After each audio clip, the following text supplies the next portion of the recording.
Hello. Hey guys, welcome back to episode 2 of the podcast. What are we talking about today, babe? What are we doing? Today we are going to share a very candid discussion that Cody and I are going to have about our goals for 2023 and how we're feeling about our personal finances. These are conversations that happen typically, through text message or little phone Yeah, calls. this is kind of a new thing for us too. This typically we don't have these types of conversations where we like sit down to talk about our goals for this year. It sort of just comes up in bits and pieces over the course of, weeks or months or days or whatever. So this is kind of a first for us trying to sit down and be concise about it. And we wanted to share it because we want to be able to demonstrate what a conversation between your spouse or your partner in finances could look like. Not that it has to look like ours, but there's not a lot of examples about what a healthy financial and money relationship looks like with your spouse. Yeah, and it's by no means an easy thing to do because typically, like the purpose of a conversation like this is to not only come to a common, like find common ground as a couple, but a lot of it is largely even just each of us trying to solidify and clarify what our thoughts even are. Because, doing that solo just in a vacuum of yourself is very difficult. So that's part of the purpose of conversation is to talk about things. Val's going to notice things I don't notice. I'm going to notice things she doesn't notice. We're going to have different thoughts about things. And by having that back and forth conversation, it's going to help us solidify what we're even thinking. So we hope to kind of be able to demonstrate that a little bit right away here. Yes. So I think we're both in agreement that one of our big goals for 2023 is to get our emergency fund back up. Yes. 2022 was a really challenging year. There were a lot of unexpected, unforeseen circumstances, and we have no safety net at this point. No, not really. We are barely coming out ahead, and there's no good savings. So I think we can agree on that our priority is to get that $1,000 minimum emergency fund in place this year. Yeah. Yeah, definitely. And I mean, like a lot of that is I did have a boatload of time off after Gunnar was born. And then, Which I'm very thankful for. yes, that was wonderful.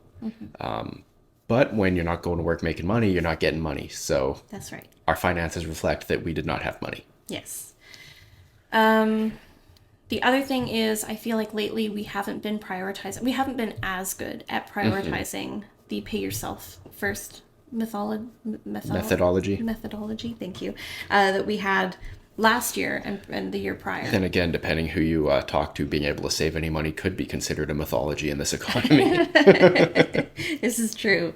So I would like us to get back to where every time we have money coming in, we take a percentage. It doesn't have to be 10%, but we should take a percentage and put it into our long-term investment account. Yeah. And then taking spending money. And I've been kind of neglecting this and holding off on it. And I think you've probably been feeling the same way as me, where it's like, why would we take money for investments or saving or spending when we have to just pull out of that money again to make our bills? But I think it's starting to affect not my mental health, but like the way I feel emotionally around our finances. Yeah, the mentality around our finances is definitely taking a hit. Yeah, and so I feel like, and again, we kind of talked about this a little bit before we sat down, but I think of all the ways in which money has unexpectedly come into our life over the last like few weeks here with, tax rebates and refunds, or, the Etsy store making more money than it would normally make, having, a few sales for Head and 30, just like little things like that over the last few weeks or the month, where it's like not money that we were necessarily counting on. And it's been a pleasant surprise. And it's not that I want to be banking on those things, but it is proof to me that money can literally come from anywhere at any time. Yeah. And if we're constantly sacrificing and approaching everything from this mindset, if we don't have enough, we can't save for ourselves because we don't have enough money for bills, we can't have money to spend on the things that we want that make us happy, that's in direct conflict with what we know our values are. Yeah. And what our vision is, and what we want to be able to prioritize, and even what we teach inside of, the classes that we teach and with our coaching clients and stuff like that. Yeah, it turns out that coaching other people is way easier than coaching yourself. Yes, absolutely. So I would like to prioritize that, even if we're in a scenario where we know we don't have enough that paycheck to pay all of our bills, I still want to prioritize, let's save a little bit for, buying a new trailer or down payment for a house, whatever we decide to do with it, and our spending money. And if we fall short of our bills, so be it. We can look to other solutions, right? Yeah. Like we can look at what can we sell around the house, or what's like a new offer that we can put out that we could sell. There's so many other ways that we can make money, and I don't want to do it at the sacrifice of our emotional well-being. Yeah. If that makes sense. And let this be a reminder to you guys that if you don't take a little bit for yourself every time you get paid, start doing it. Even if you feel like you have no money to pay all of your bills and you're really stuck in that financial cycle, even if it's just like $10 every time you get paid and you put it into an investment account, and then you take $10 for yourself. It doesn't have to be a lot. It's the mindset, the intention, and the energy behind that action that makes a difference. Yeah, and it can actually benefit you in some unexpected ways. Because one of the things that Val and I were actually talking about earlier is like food is a big part of my life. I love eating. I'm always hungry. I want to eat good things and I want to eat well. But typically what I do, because money's so tight, is I either won't buy the things I actually want to buy from the grocery store, or when we do buy it, I'll, parse it out and make it last and, try savor it. And the result of that being is that I'm still hungry, and then I go and spend, $30 at McDonald's 4 or 5 times a week. And like from the mentality side of things, that sort of makes a little bit of sense, because like healthy eating is expensive. A trip to McDonald's is just a trip to McDonald's, but multiply that by 4, 5, 6 days of pay cycle, and that's a big chunk of money that could go towards eating better. That would probably have a lot of benefits towards mental health, mentality, physical health, ability to do things, clarity of thought, whatever the case may be. Just random stuff not taking up your bandwidth. So that's the hope. Even if you only stash away $5 a paycheck into a little coffee fund, so that maybe you want to treat yourself and get like a latte on the way to work one day.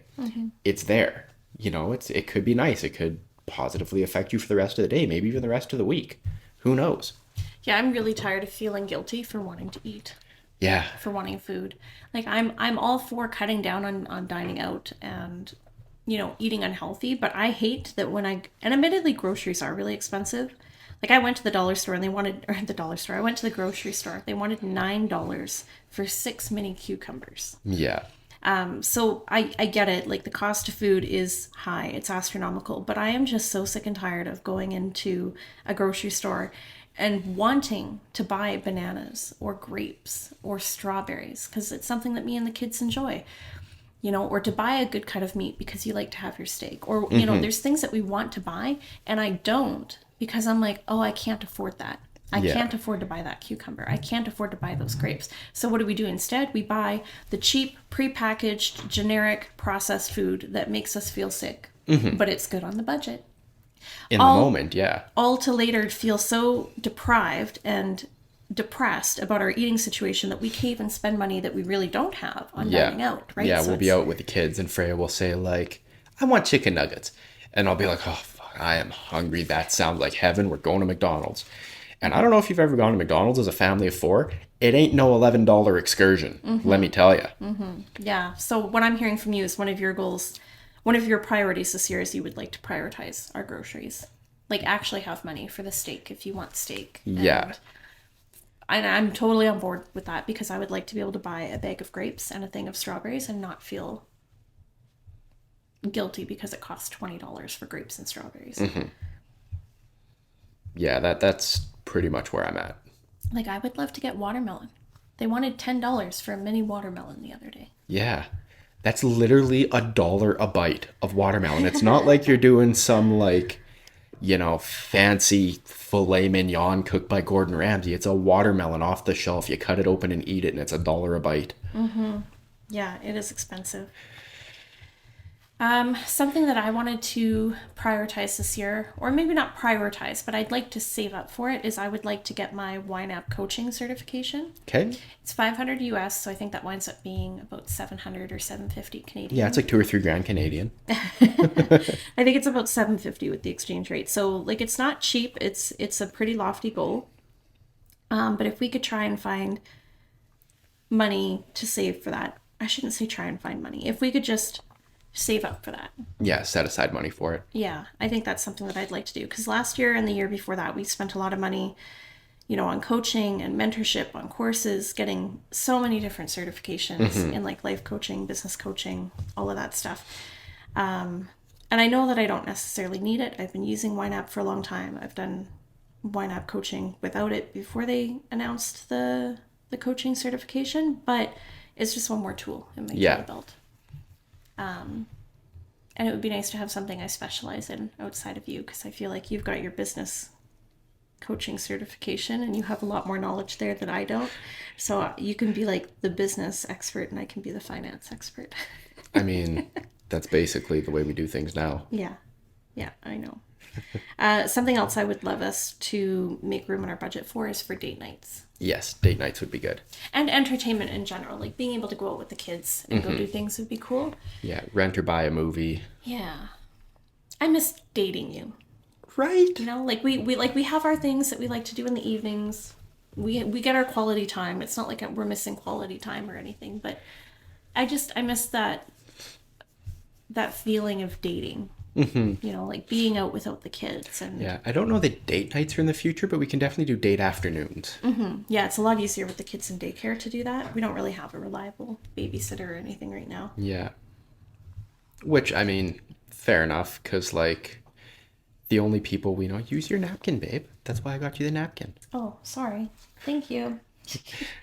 So, yeah, prioritizing long-term investments. So, for me, that would be saving for the trailer or a house.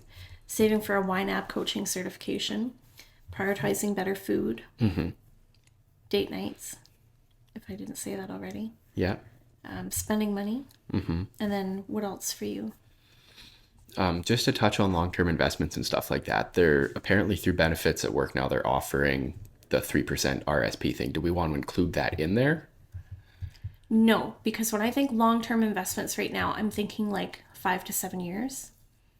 Okay. I do, like, so we just finished reading a book called The Rule of 30, which is a fantastic book, and I highly recommend you go read it. Specific to Canadians. Specific to Canadians, but Which is super rare, because apparently there's only like 5 of us that care about finances at all, so all the books are written from the American perspective. But the philosophies and stuff in there are fantastic and could be applied globally, and they do look at global markets and stuff as well. But one of the things he talks about is that instead of just saving a flat rate of 10%, you would save a total of 30%, but in that 30% is including your mortgage or your rent and your childcare costs, any kind of short-term, significant, necessary costs, right? So daycare could be one of those.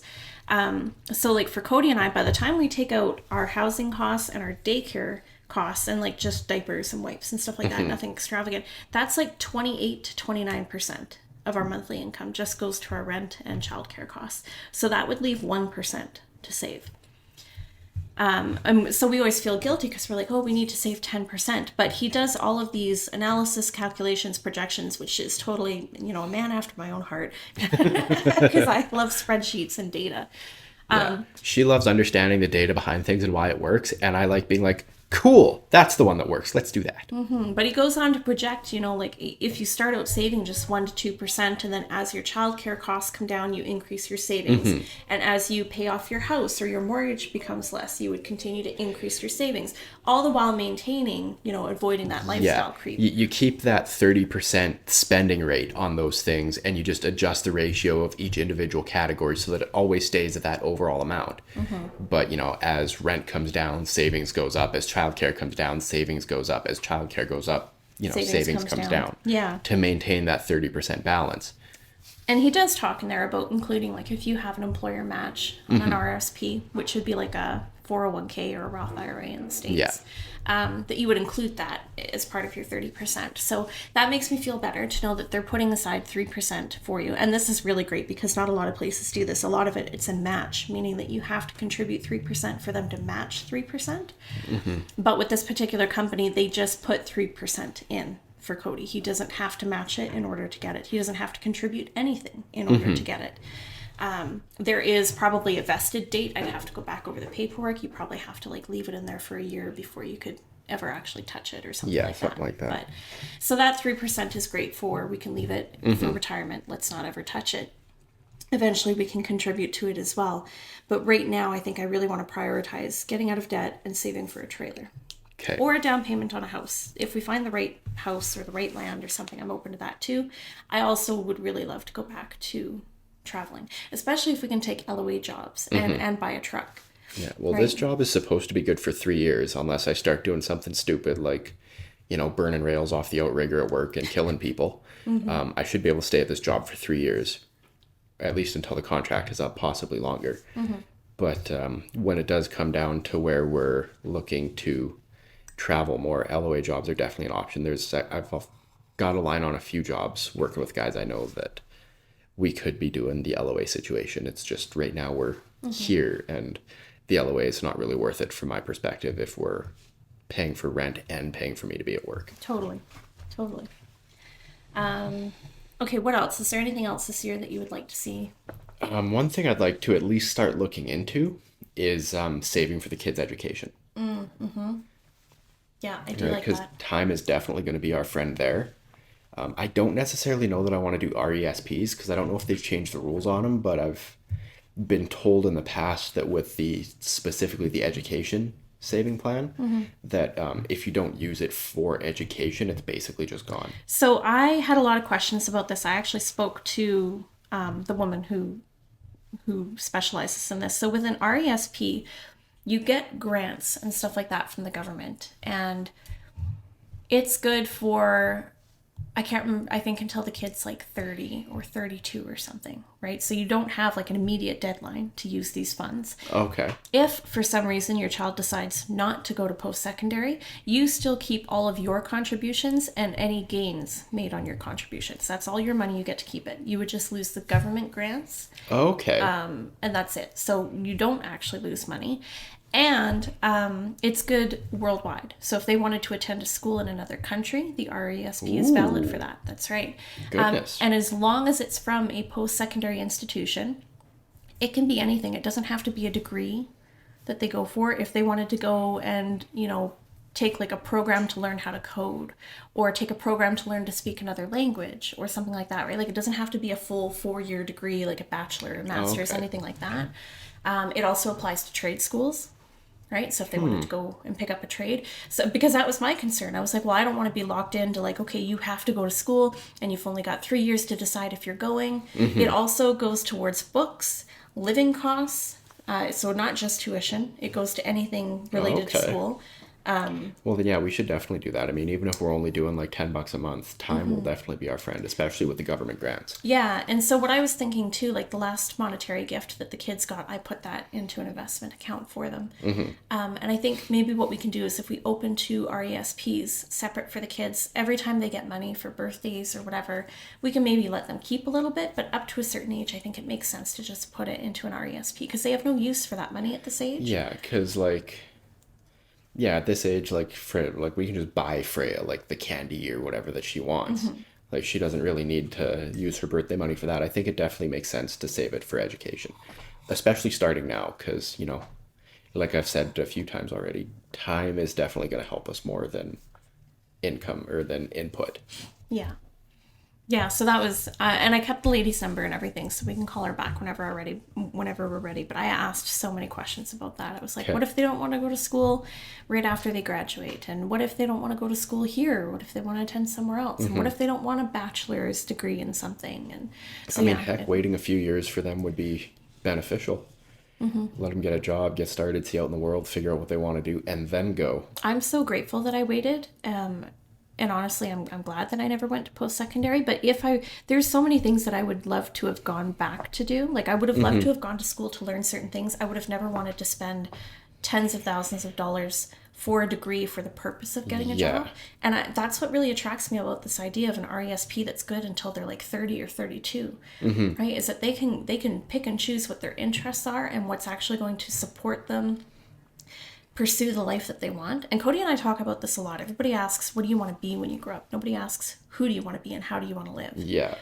And I think now, as I've matured, like if I had those funds available to me, I would go back to school, but it would be through a There's different tons of lens. stuff that, like, if the limit's being 32, it's off limits to me now anyway. But Yeah. like in my late 20s, there is tons of stuff that, maybe it wouldn't have necessarily been like a career calling or whatever, but just stuff that I found interested in and I wanted to go learn about and maybe get into somewhat of a higher level atmosphere to talk about and discuss it that wasn't available to me. And I would love to make that available to our kids. You know what? I should call her and ask too. I wonder if it's available only one time, or if they could like, pull out some money to go take Dip a into it program. periodically. Yeah, and throughout. then, graduate that 8-month program or whatever it is, and then go back in another year or two and take another program. Like, can they continually use that money? Because if they can, that too is something I would have loved to have done. Like, I could have gone and taken a program on learning Chinese, right? It's taking me for fucking ever to learn Chinese on my own. But if I had had a program to go into, or if I had the option to go overseas, Yeah. somewhere to China, right? And have an RESP pay for that. If I could have gone back to school to learn graphic design instead of being self-taught, I would have done that. If I could have gone to learn how to code, I would have done that. But these are all separate courses. They would have happened separate times in my life. I also wonder if it would cover things like a real estate license. That was something I was always interested in getting. Yeah. So maybe something worth looking into. Anything else? There's a few things personally I want to prioritize, but I feel like it should come out of my spending money, but also I don't have enough spending money to really feel like I'd be able to do that in sort of a timely manner.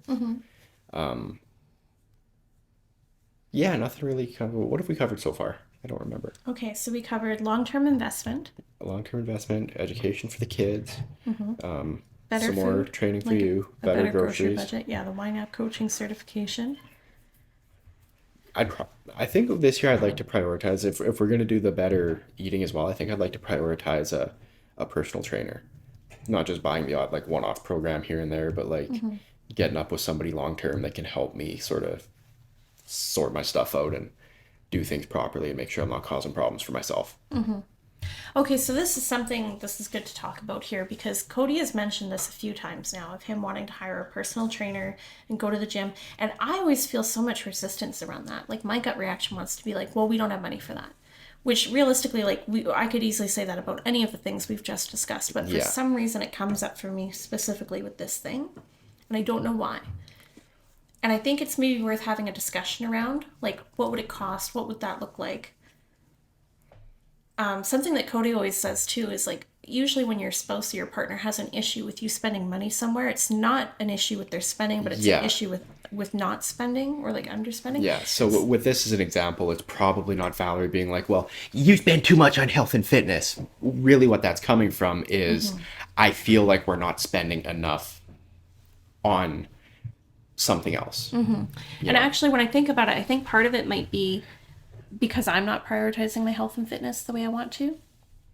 Like, I would love to go to the gym. I miss lifting, Yeah. but I worry about, I have so much resistance around prioritizing myself. And admittedly, with both kids in daycare, it would be easier for me to get to the gym. And it would be basically dead when you're there too. Yeah. I think in my mind, it's a combination of it's so far out of my comfort zone right now. I feel like I can't prioritize myself, so why should you be allowed to? Yeah. And again, like I'm saying these things out loud so that you guys can understand like these deep-rooted thought processes, right? Because we all know I love Cody. I want him to thrive. I want him to succeed. I want him to have a personal trainer. But there is a part of me that says, I can't do it, so why should you be allowed to? Right? And that's not fair. And if I don't address it and if I don't hold myself accountable, I will continue to try and find ways to sabotage him, and he's not going to know why.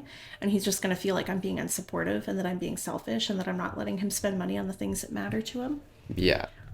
So, Because especially with money, it can be very easy to kind of fall into the pattern of her being like, hey, we don't got money for that. And me being like, cool. But then by the same notion, her being like, hey, I found money for like this skincare thing that I want. Or, babe, there's like, I know you want to grab some like steaks and stuff and like that's a decent deal, but like there's no money for that in the budget. But look at this thing that I found money for that I wanted. yeah. And it's funny because actually hearing you say the skincare thing, for example, because we had talked about this about like makeup and skincare earlier. It's almost like I listen to my wife, eh? Yes, you do. and I love that about you. The idea that maybe we could make room in the budget for me to do things like have a skincare routine and have, nicer makeup and maybe get my nails done. Stuff like that. That to me is all self-care as well. And I think I have an easier time moving towards those things than going to the gym. Although I would still love to buy a squat rack. And I mean, our housing situation will have to change before we buy a squat rack. yeah, I know. I'm like, I really just want to try and find room for it in the playroom. See, I love that idea.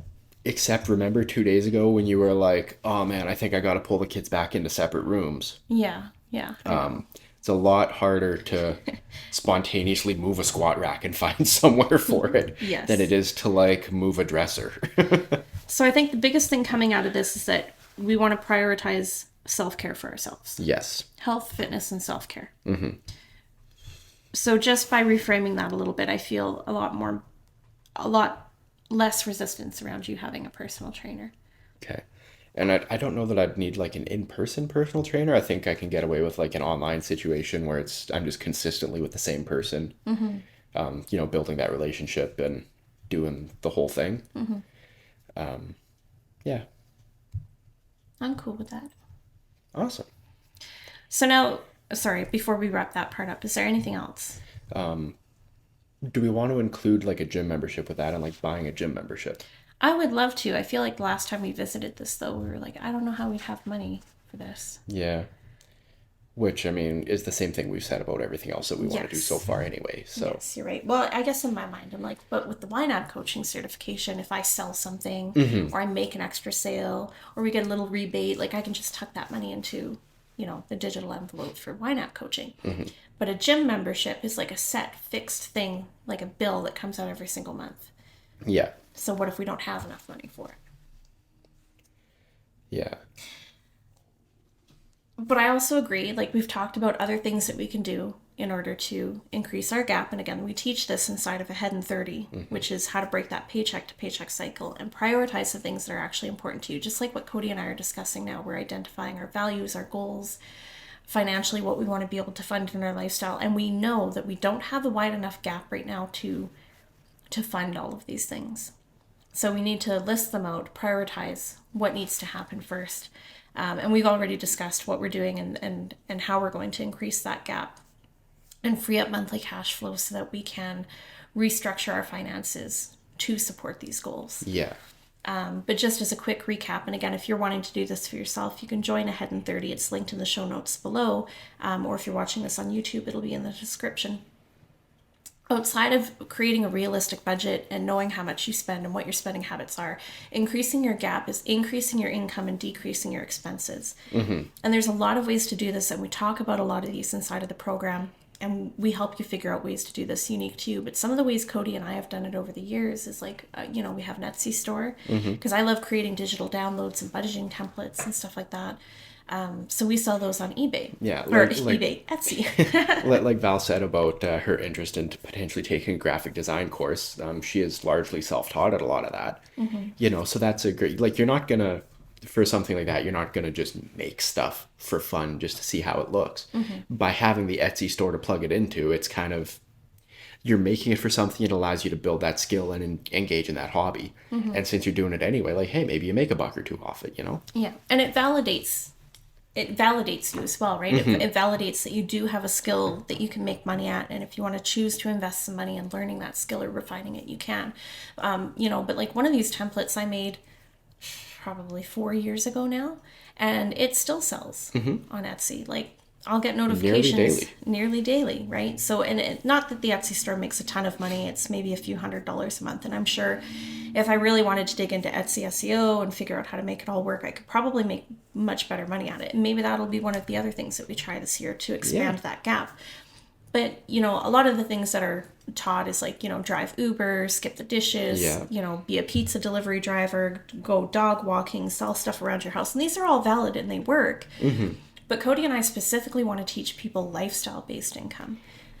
Yeah, we live in the day and age where passive is possible in some ways, like with the Etsy store. It's not a giant amount of money, but it's something that largely she's done once, and it keeps making money. Every now and then she has to revisit it to to fine tune something or help someone fix a bug, but largely it's on autopilot. I think it might stop recording here in a minute. Yeah. We're hitting that 30-minute mark. Can you believe it's been 30 minutes already? Move your recording stop. Okay. Well, we're not on video anymore. All right, we got to wrap this up in like a hurry. Because YouTube's just going to have a black screen after this. Yeah.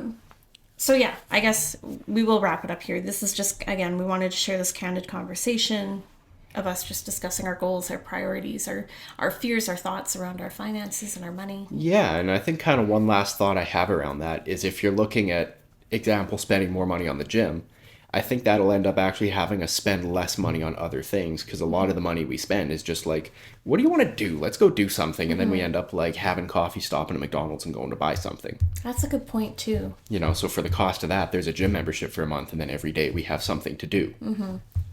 Yeah. Food for thought. That's maybe something we can expand on in another podcast episode. I'm smart. You are smart. All right, so that's it for today's episode. Thank you for listening or watching if you're on YouTube. Yeah, we'll leave you here, guys. Thanks for coming along. We hope you enjoyed yourself. Maybe you learned something. At the very least, you know, maybe you're now looking at the world thinking like, oh, I'm doing better than they are. So, yeah, we'll leave you here, guys. We'll see you on the next one. We love you very much. And Is it payday yet? is it payday yet? Bye.